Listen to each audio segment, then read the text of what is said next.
Starting in Excel 2016, you can insert a forecast sheet into your workbook to predict future trends from existing time-based data.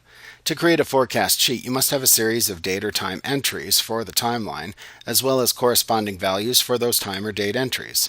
From these existing date or time values, Excel can then project future trends and the associated values for future dates. Before you create a forecast sheet, you should ensure your timeline values have consistent intervals between its data points. For example, you could have consistent daily, monthly, or yearly values for which you want to create a forecast. The timeline can have up to 30% of its data points missing or have duplicate time stamps on different values and still produce an accurate forecast. However, you may want to summarize and organize the data before creating the forecast sheet to produce the most accurate forecast. To create the forecast sheet, select either both data series to forecast or click into a cell within one of the data series to forecast. Then click the Forecast Sheet button in the Forecast button group on the Data tab in the ribbon to open the Create Forecast Worksheet dialog box. Choose either the Create a Line Chart or the Create a Column Chart button in the upper right corner of the dialog box to display the forecast as either a line chart or a column chart. Below the chart, you can use the Forecast End drop-downs or spinner box to set the end date time or ending value and set how far out the forecast should be projected. If you want to set additional advanced options, click the Options arrow or link at the bottom of the dialog box to expand that section if needed. You can select a different forecast start date by using the Forecast Start drop-downs or spinner box to set the start date time or starting value for the forecast.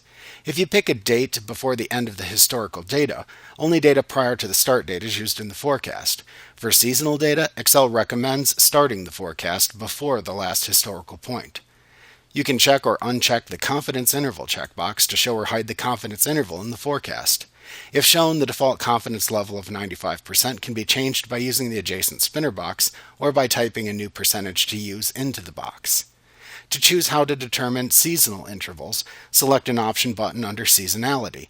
The default option is Detect Automatically. To manually set seasonality intervals, select the Set Manually option button and enter the seasonal value into the adjacent field.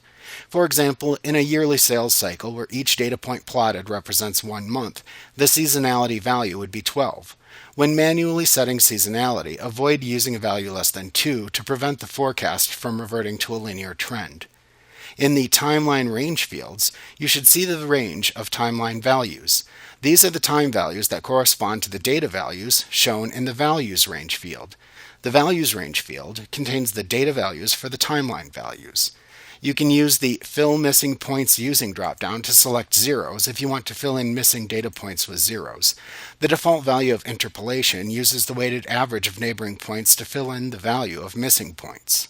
If your data series contains multiple values with the same date-time stamp, Excel will average the values with the same date-time stamp. To use a different function, such as median for example, select the function to use from the Aggregate Duplicates Using dropdown. To include forecast statistics on a new sheet, check the Include Forecast Statistics checkbox. This includes a table of statistics generated by the forecast.ets.stat function and includes measures such as the smoothing coefficients and error metrics. When you are ready to create the forecast sheet, click the Create button in the lower right corner to add the new forecast sheet to your workbook. This sheet contains the selected data series, the forecasted values, and the upper and lower confidence bounds, if selected, in a table on the sheet. These values are shown within a chart that appears within the same sheet. You can edit the table's values or formulas to change the values shown in the forecast chart if desired.